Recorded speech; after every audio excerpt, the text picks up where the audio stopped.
मैं जब भी लकड़ियां चुनने के लिए जाती हूँ तब एक बड़ा सा सांप मेरा पीछा करता है।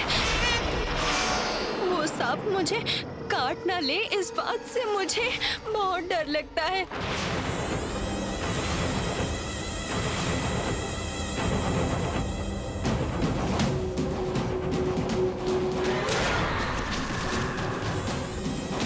इस बारे में मैंने अपने घर वालों को भी बताया है, तो उन्होंने मुझसे कहा कि वो सांप सिर्फ तुम्हें दिखता है, ये कह के मुझे डांटा। जान को खतरा है यही बताया, तो फिर डांटा क्यों? हम जिसे भगवान मानते हैं वो सांप तुम्हें भला क्यों काटेगा, ऐसा कहते हैं वो लोग। काम से बचने के लिए सांप का बहाना बनाकर तुम बस काम से बचने की कोशिश कर रही हो, ऐसा कह के मुझे ताने भी मारते हैं वो लोग। सांप के काटने से इस गांव में बहुत लोगों की मौत भी हुई। इसी वजह से सांप मुझे भी काट लेगा, इस बात पे जब उन्होंने मुझे डांटा तो मैं सीधा यहाँ चली आई। इसके अलावा मैं जाती भी कहाँ।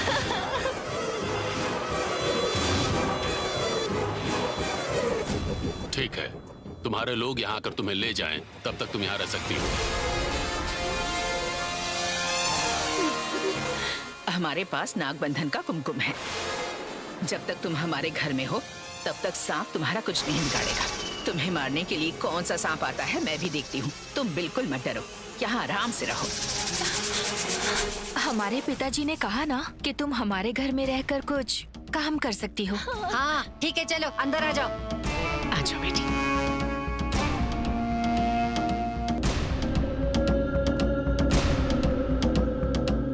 अगर मुझे अपने ऊपर लगे सारे अंकुशों को हटाना है तो भैरवी क्या करती है, इन सब में उसकी कौन मदद करता है, ये सब मुझे जानना होगा।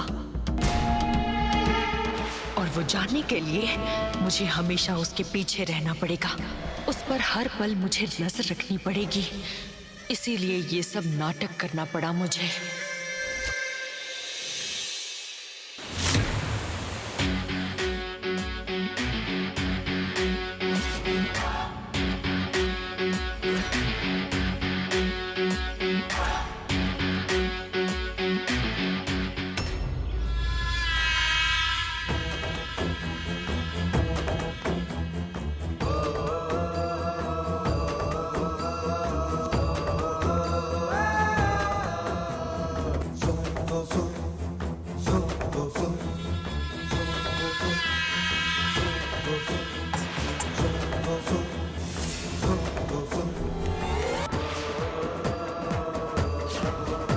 अरे ये वही सुंदरम है ना? हाँ वही तो, वही है।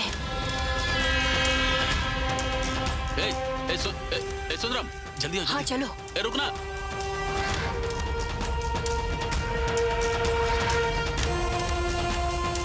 तुम इस गांव में वापस क्यों आए हो?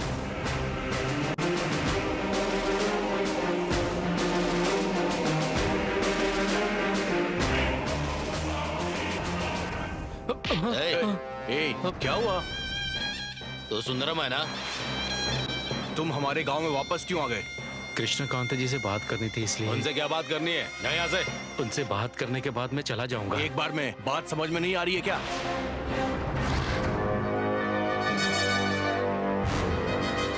रुको, कहाँ जा रहा है? कहाँ जा रहे हो? ज्यादा होशियार बन रहा है क्या? इतना समझा रहे हैं, तुम्हें बात समझ में नहीं आ रही है? एक बार बात करके चला जाऊंगा, फिर इस गांव में कभी नहीं आऊंगा मैं। प्लीज जाने दीजिए, मेरा विश्वास करो प्लीज भाई। कृष्णकांत जी भले आदमी है इसलिए तुम्हें छोड़ दिया था।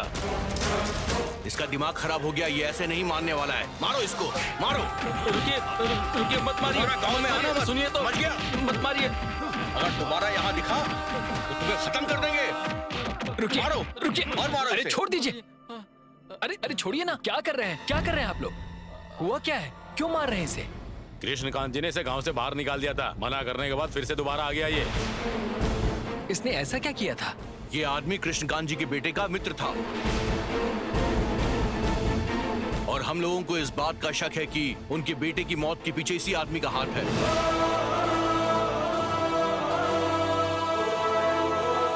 ये आदमी गांव में आया है, मतलब कोई अनहोनी होने वाली है। उसके मरने की वजह यही है। कृष्णकांत जी भले आदमी हैं, उनके बेटे की मौत की वजह यही है। ये जानने के बाद भी इसे छोड़ दिया। मैंने कहा कि एक बार कृष्णकांत जी से बात करके चला जाऊंगा, तो ये लोग नहीं मान रहे हैं। आप ही कुछ कहिए ना। इस आदमी से किसी को कोई बात नहीं करनी, इसे बाहर निकालो गांव से। ए, चल, छोड़िए इन्हें, हटिए। अरे सर क्या कर रहे हैं? ओके सर, मैं तो इस गांव का भी नहीं हूँ, लेकिन फिर भी मैं यहाँ रह रहा हूँ। लेकिन जो इस गांव का है उसे क्यों मना कर रहे हैं? बाबू, कृष्णकांत जी का बेटा बहुत ही काबिल और नेक इंसान था। उनके मरने की वजह यही है बाबू। हम नहीं चाहते कि हमारे गांव में ये आदमी फिर से कोई अनर्थ कर दे। ए, निकालो इसे हमारे गांव से बाहर। मारो। छोड़िए इन्हें, छोड़ दीजिए। छोड़िए, क्या कर रहे हैं आप लोग? तब से मना कर रहा हूँ, समझ में नहीं आता क्या? कृष्णकांत जी आपके गांव के मुखिया हैं, है ना? हाँ है। तो क्या हुआ? जब इस गांव में कोई समस्या होती है या जब कोई गलती करता है तो उसे माफ करना या सजा देने का फैसला कृष्णकांत जी करते हैं ना? तो जो काम उनका है उसे आप क्यों कर रहे हैं? ऐसा करना उनका अपमान करने जैसा होगा। उनकी क्या इज्जत रह जाएगी, ये भी तो सोचिए।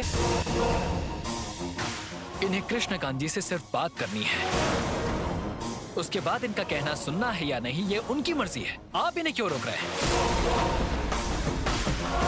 सामने वाला क्या कह रहा है पहले सुनने की तमीज भी आप लोगों में नहीं है क्या?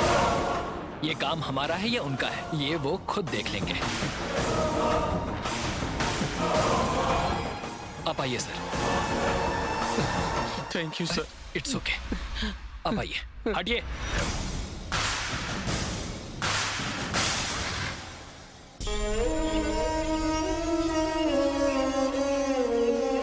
पित्रोरसाय नमो वा पित्रो शोषाय नमो वा पित्रो जीवाय नमो वा पितरः सवधाय नमो वा पितरः पित्रो नमो वा। ओम श्री पितराय नमः तथा ओम श्री पितृदेवाय नमः। ओम श्री सर्वपितृ देवता भयो नमः। बेटा, इसको उंगली से इसमें डालकर प्रणाम करो, ठीक है? ओम नमो वा पित्रो रसाय नमो वा पित्रो शोषाय नमो वा पित्रो जीवाय नमो वा पितरः सवधाय नमो वा पितरः पित्रो नमो वा। ओम श्री पितराय नमः तथा ओम श्री पितृदेवाय नमः। ओम श्री सर्वपितृ देवता भयो नमः। स्वाहाय सौधाय नित्मेय नमो नमः। उंगली से डालना बेटा। ओम देवता भय पितृ भयच्च महायोगी भयच्च नमो स्वाहाय सौधाय अरे अरे भैरवी, तुम्हारे घर में इतनी जोर जोर से मंत्र पढ़ा जा रहा है, कोई पूजा हो रही है क्या? पता नहीं, मैं जाकर देखती हूँ, रुको। हाँ। ओम भूर्भुवस्व तस्वितुर्ण्यं भर्गो देवस्य धीमहि। चुटकी से रखो बेटा, उस पे कुमकुम डालो बेटा, हल्दी डालो, प्रणाम बंद करो। कीजिए।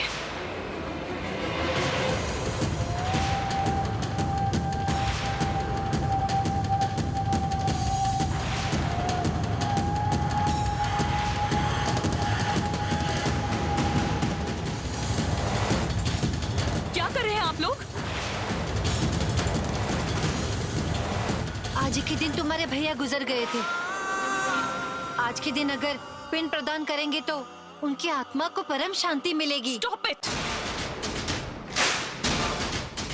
किसने कहा आप लोगों से कि मेरे भैया मर चुके हैं?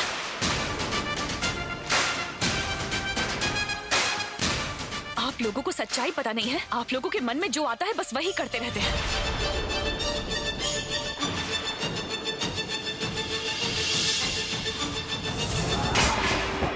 भैरवी,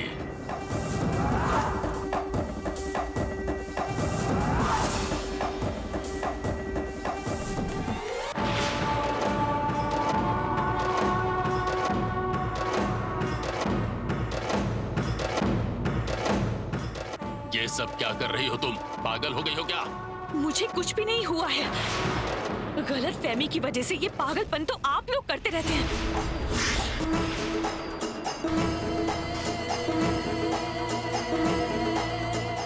अपने संप्रदाय के अनुसार करने वाले कार्य को पागलपन कह रही हो भैरवी? रिवाज के अनुसार चलना गलत है क्या? रीति रिवाज संप्रदाय का पालन करना कोई गलत काम नहीं है, लेकिन उसके नाम पर ऐसे अंधविश्वास को पालना बिल्कुल गलत है। अंधविश्वास का पालन मूर्खता से करना और भी बड़ी गलती है। भैरवी, संप्रदाय की रीति रिवाजों की बातें करने के लिए तुम इतनी बड़ी हो गई हो। इन सब के बारे में आखिर कितना जानती हो तुम? आपको लगता है आप सब जानते हैं, इसलिए कुछ भी करते रहते हैं। सब में भगवान है ये मानकर सबको प्रणाम करना, पूजा करना, खुद की अंधभक्ति हमारे सिर पर मढ़ना, इसके अलावा जानते ही क्या है आप लोग?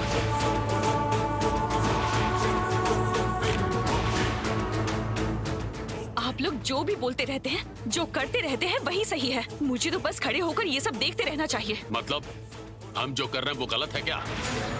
पूजा हवन ये सब करना तुम्हें गलत लगता है क्या है? पूजा हवन करना गलत है मैं ये नहीं कह रही। तो फिर हम पर सवाल क्यों उठा रही हो? अगर मुझे अपने सवालों के जवाब चाहिए और पूरी सच्चाई जाननी है तो सवाल तो करने पड़ेंगे पापा।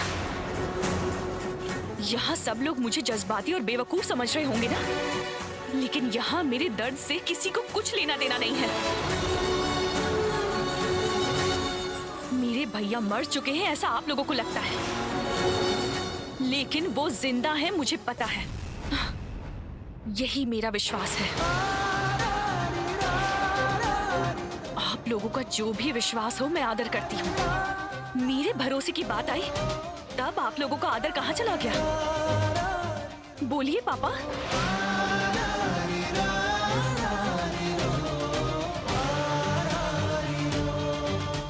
भैया मरे नहीं है पापा, वो जिंदा हैं।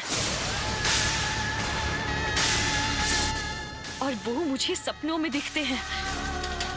भैया जिंदा हैं ऐसा मैंने कई बार सपनों में देखा है। मेरी मरी हुई माँ, मेरा मरा हुआ बाप, मरे हुए मेरे दादाजी, मरे हुए सारे लोग मुझे सपने में दिखते हैं। इसका मतलब है कि वो सब लोग अभी जिंदा हैं। बोलो। मैं उन लोगों के बारे में बात नहीं कर रही हूँ, मेरे भैया के बारे में बात कर रही हूँ। बस एक बार जरा भाभी की तरफ देखिए।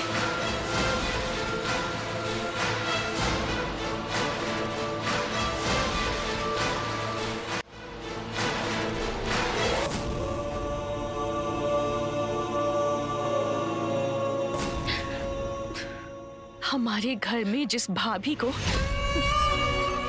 महालक्ष्मी की तरह रहना चाहिए था, वो बिना सिंदूर के जी रही है। कभी सोचा इन पर क्या बीत रही है? सिर्फ सोचकर कि इनके पति जिंदा नहीं है, इनको विधवा बनाना कहाँ का रिवाज है? इस हालात में भाभी को रोते हुए देखकर आप लोगों को तकलीफ नहीं होती है क्या?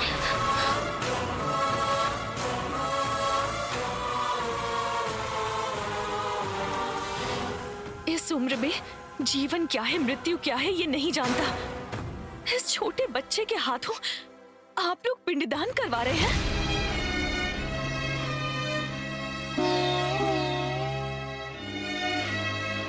बताएंगे ये कहाँ का न्याय है? बच्चों के मन को नहीं दुखाना चाहिए, ये बात भूल गए हैं क्या आप लोग? आप शांत क्यों हैं पापा? मेरा बेटा मर गया यही सच है। वो जिंदा है यही मेरा विश्वास है। तुम्हारे भैया जिंदा हैं ये मानने के लिए तुम्हारे पास सबूत क्या है? मेरे भैया मर चुके हैं इस बात का आपके पास कोई सबूत है क्या?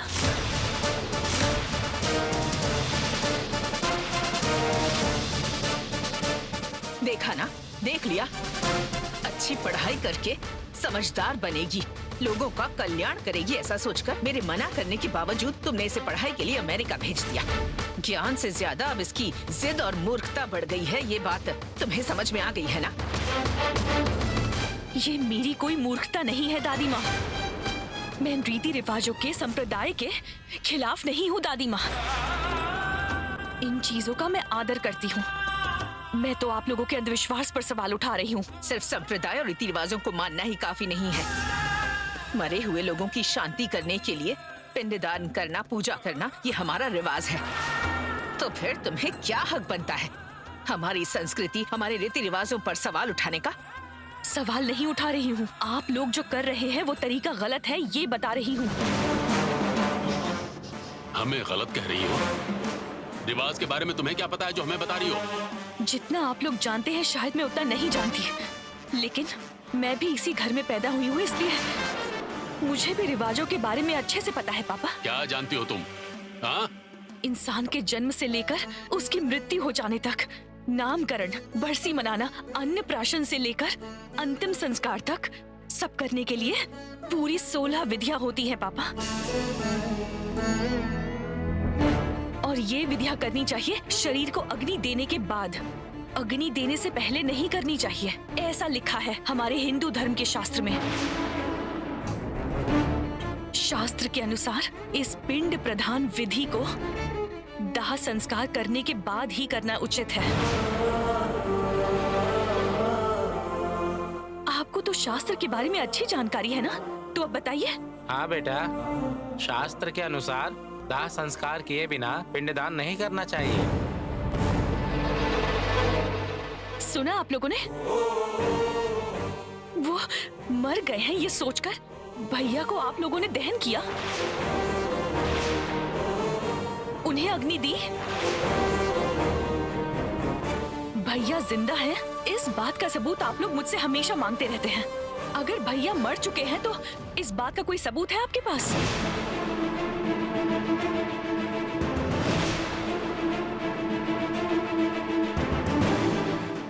भैया की डेड बॉडी को आप लोगों ने देखा है?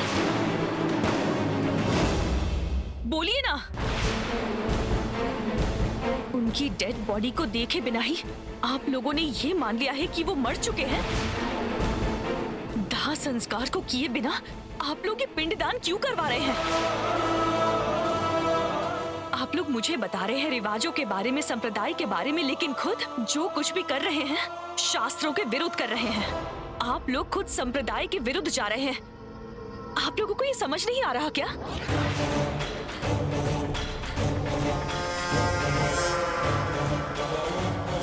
एक आदमी के गुमशुदा होने का केस करने पर भी गवर्नमेंट भी जब तक पूरे 8 साल नहीं हो जाते मिसिंग केस को डेडलाइन डिक्लेरेशन नहीं देती है। लेकिन आप लोगों ने तो 2 साल पूरे भी नहीं हुए और ये विश्वास कर लिया कि भैया मर चुके हैं।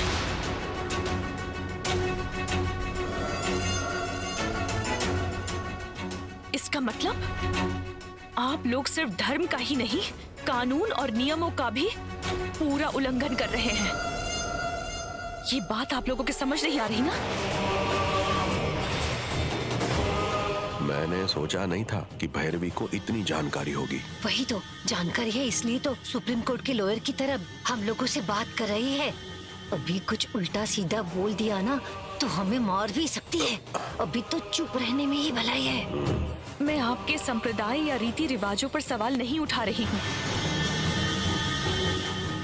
प्लीज पापा, मुझे समझने की कोशिश कीजिए प्लीज। प्लीज।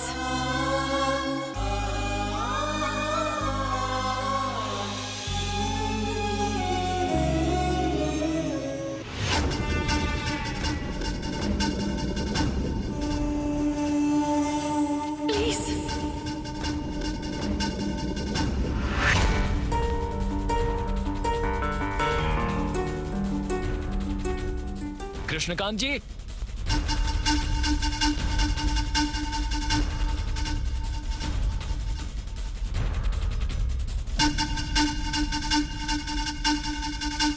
कृष्णकांत जी,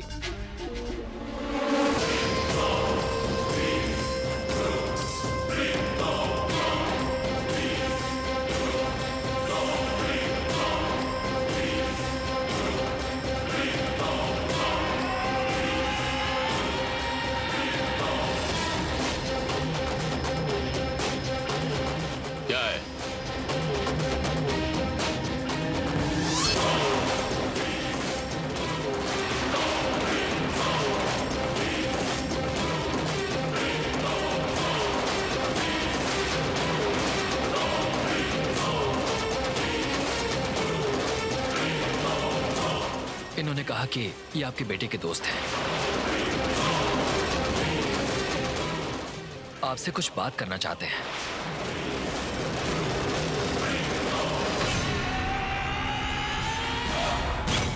ये मेरे भैया के दोस्त हैं, मतलब इन्हें जरूर कुछ ना कुछ जानकारी होगी। यहाँ क्यों आए हो? कृष्णकांत जी से बात करनी थी इसलिए आया हूँ। क्या बात करना चाहता है ये तो बता। वैसे तू इस गांव में आया कैसे? तूने जो किया वो काफी नहीं था क्या? फिर मुंह उठाकर यहाँ चला आया वापस। अंकल, मैं वो कौन तुम्हारा अंकल? जब गांव से बेदखल कर दिया तो वापस क्यों आए हो?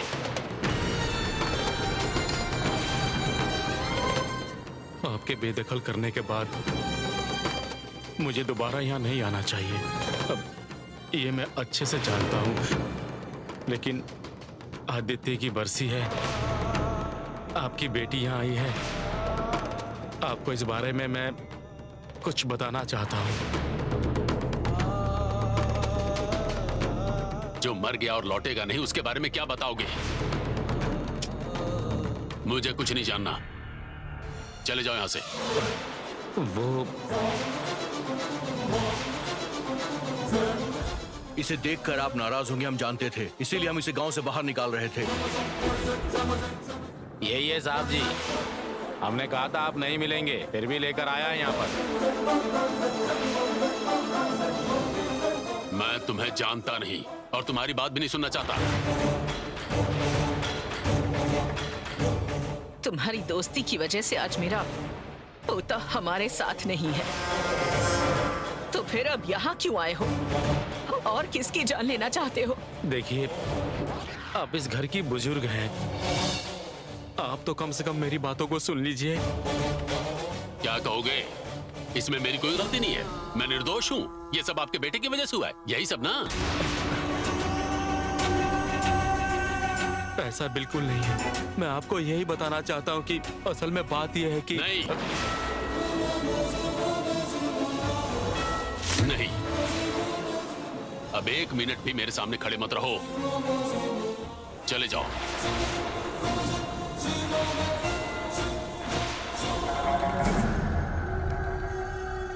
बस एक बार मेरी बात सुन लीजिए, उसके बाद आप मार भी देंगे तो परवाह नहीं।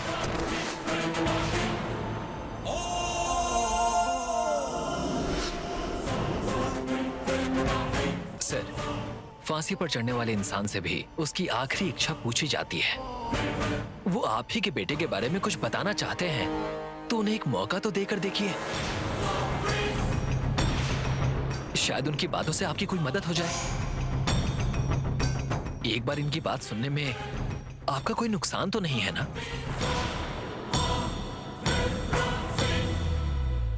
अगर इसकी बात मुझे सुननी पड़ी तो ये बात मान लीजिएगा कि फिर आप सबको मेरी सुनने की जरूरत नहीं।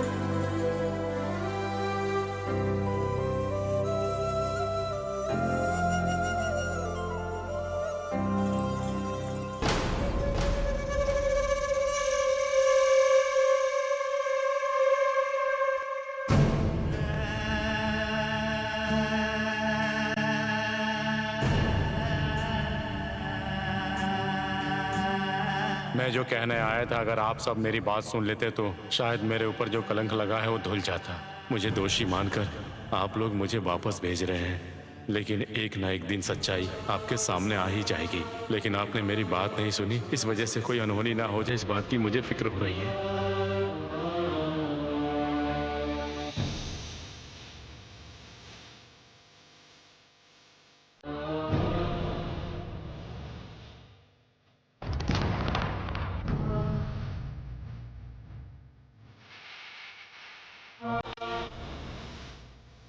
इंसान का सिर्फ उम्र से बड़ा होना काफी नहीं है, उसका दिल भी बड़ा होना चाहिए।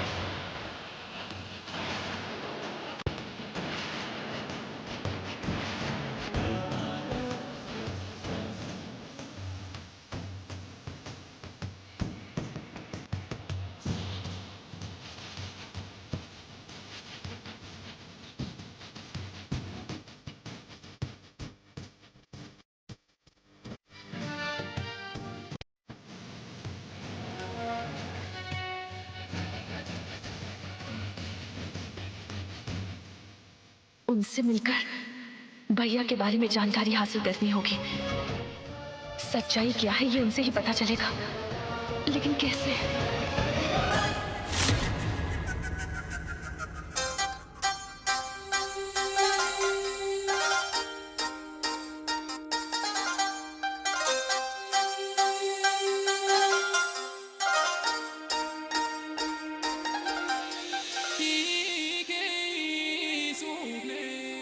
तुम यहाँ पर क्यों आई हो?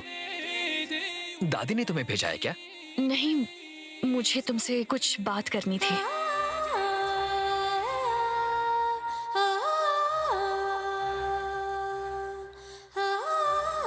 ये भैरवी उस लड़के से क्या बात कर रही है?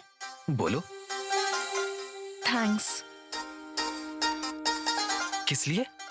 मुझे इम्प्रेस करने के लिए किया या फिर अनजाने में किया ये तो मैं नहीं जानती, लेकिन मेरे भैया के दोस्त को यहाँ लाकर बहुत अच्छा काम किया।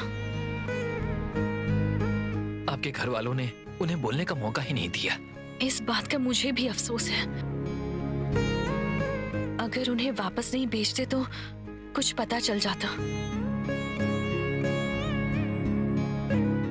ये उससे क्या बात कर रही है, मुझे समझ ही नहीं आ रहा है। मेरे घर वाले या फिर गांव वाले चाहे कुछ भी कहते रहें, मेरे भैया जिंदा हैं, मेरा यही विश्वास है। उनके दोस्त यहाँ आकर जरूर हमें कुछ ना कुछ बताना चाहते थे। मेरे भैया कैसे गायब हुए वो ये बात बहुत अच्छे से जानते होंगे,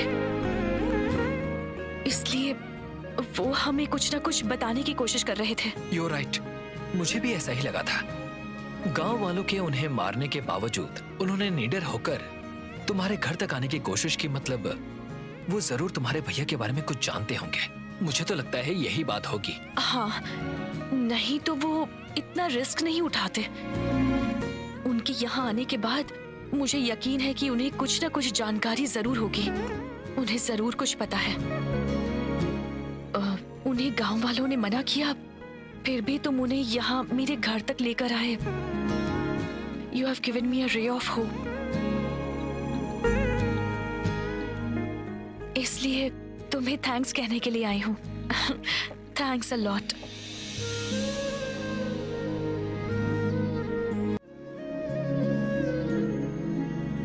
लड़की देखी नहीं कि शुरू हो गए, बातों से फ्लैट हो जाएगी, लुक्स पर फिदा हो जाएगी, बस ऐसा ही सोचा होगा इसने। लड़कियों के साथ टाइम पास करने वाले तुम्हें तो ना खुली आंखों से ही देखना मुश्किल है, तो फिर सपनों में देखना दो। हाँ, please don't waste my time. Thanks a lot. Thanks तो मुझे कहना चाहिए। ऐसा क्यों? फर्स्ट टाइम मुझसे इतने अच्छे तरीके से बात करने के लिए।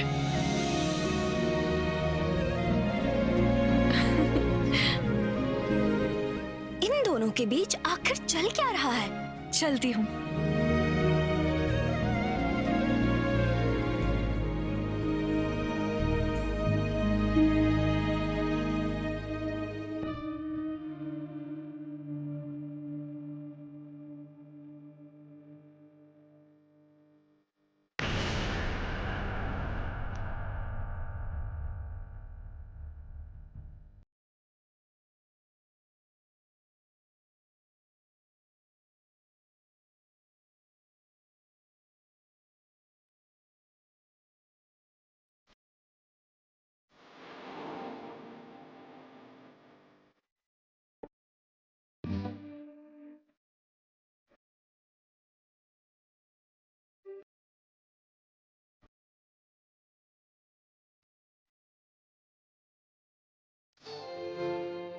अगर बोलती तो रुक जाती ना, ऐसे पकड़ कर रोकने का क्या मतलब? मैंने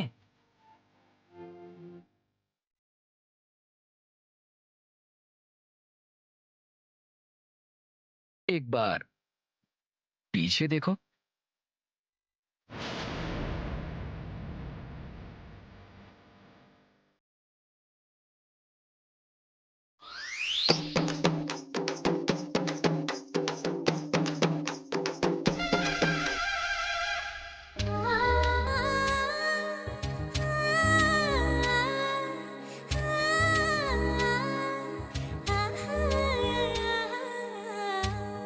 मिस भैरविनी, ये लड़का मुझे डिस्टर्ब कर रहा है, ये बात मुझसे कितनी बार कही है।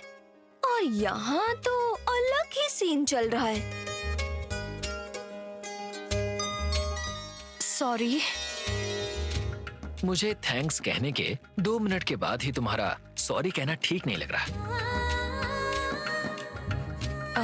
वो छोटी सी मिसअंडरस्टैंडिंग। थैंक्स। It's okay.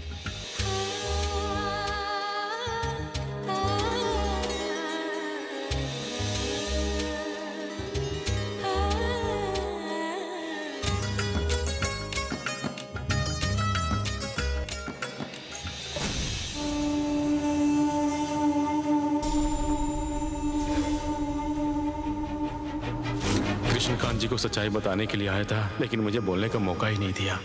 अब 1 मिनट भी मेरे सामने खड़े मत रहो, चले जाओ यहाँ से।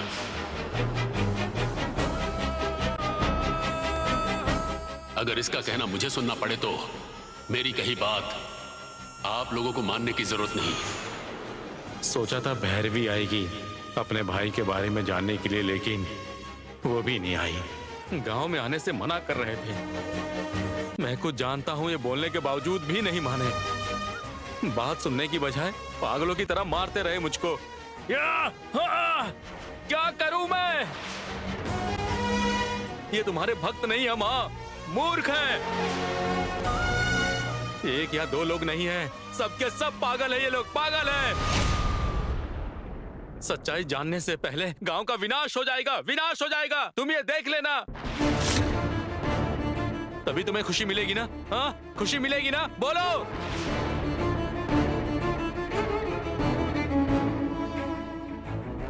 ये आपके बेटे के बारे में आपको कुछ बताना चाहते हैं। इन्हें एक मौका तो देकर देखिए।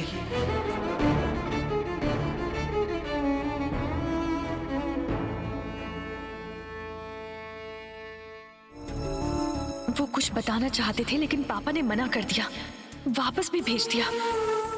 वो कुछ कहना चाहते थे। इस गांव में आने के लिए उन पर पाबंदी लगाई थी, पर उसके बावजूद भी वो यहाँ आए। इसका मतलब ये है कि वो भैया के बारे में जरूर कुछ जानते हैं।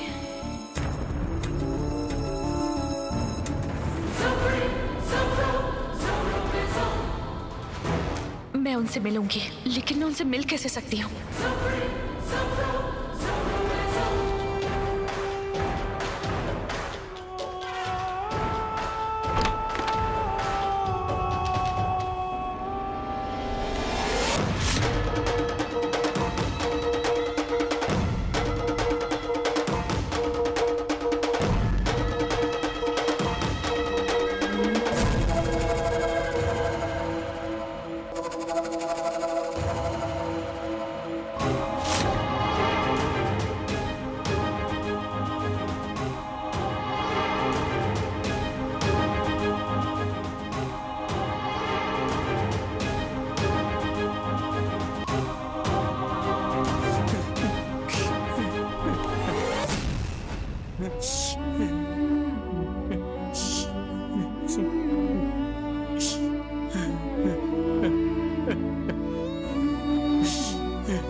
आदित्य, मुझे माफ कर देना, मेरी बात कोई नहीं सुन रहा है।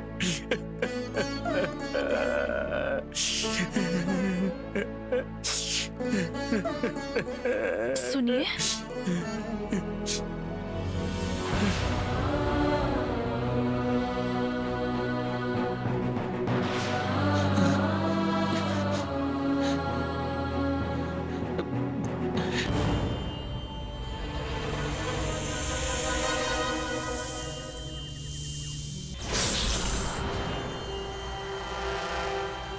इतनी रात में तुम यहाँ क्यों आई हो बहन?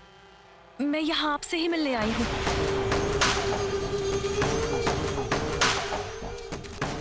वो लोग आपको गांव में नहीं आने दे रहे थे, लेकिन फिर भी आपने घर आने की कोशिश की। आपको उनके बारे में कुछ ना कुछ पता है, कुछ बताना चाहते हैं, क्यों है ना? आप मेरे भैया के दोस्त हैं, इसलिए आपको पता होगा कि उनके साथ आखिर क्या हुआ है। मैं यही जानने के लिए आई हूँ। भैया के बारे में बताएंगे ना? मैं जानता था तुम जरूर आओगी, इसलिए गांव के बाहर बैठकर मैं तुम्हारा यहाँ इंतजार कर रहा था। तुम यहाँ गांव में आई हो ये पता चलने के बाद अपनी जान हथेली पर रखकर यहाँ आया हूँ बहन मैं। लेकिन ये लोग मुझे कुछ बोलने का यहाँ मौका ही नहीं दे रहे हैं बहन। तुम्हारा भाई आदित्य नेक इंसान के साथ साथ बहुत महान था वो।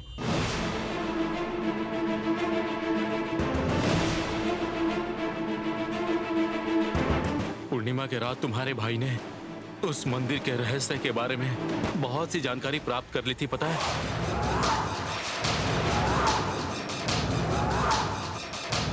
उसने बड़ी मुश्किल से हिम्मत करके हासिल की हुई जानकारी को उसने डायरी में लिख दिया है बहन। उस डायरी के बारे में तुम्हें बताने के लिए ही मैं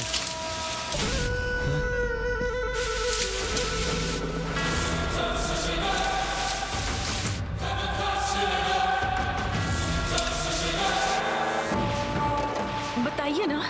लगता है यहाँ पर कोई छुपकर हमारी सारी बातों को सुन रहा है। तुम अभी यहाँ से चली जाओ, चली जाओ, जाओ।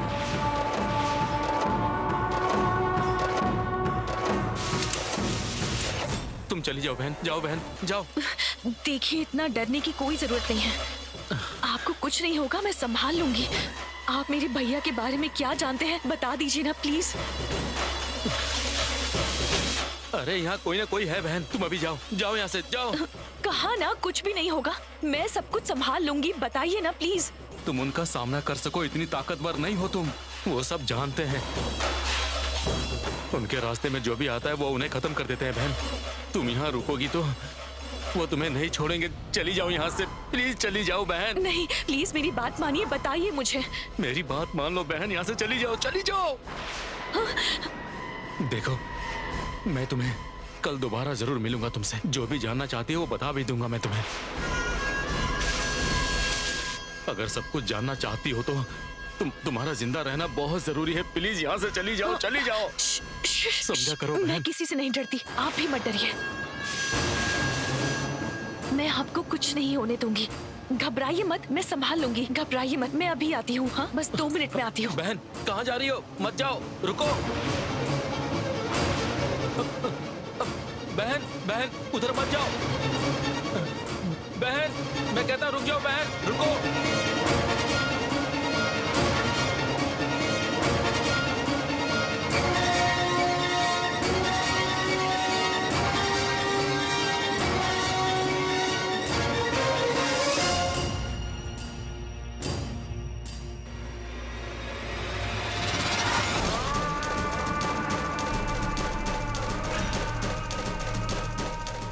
रुको भैरवी, मत जाओ, वो जगह ठीक नहीं है।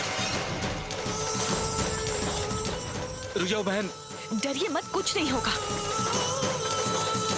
रुक जाओ बहन, वो बात नहीं है बहन, मेरी बात मानो बहन।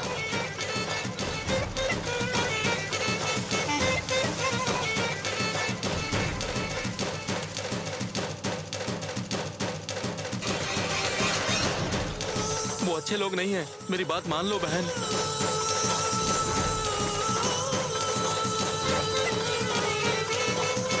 रुक जाओ बहन।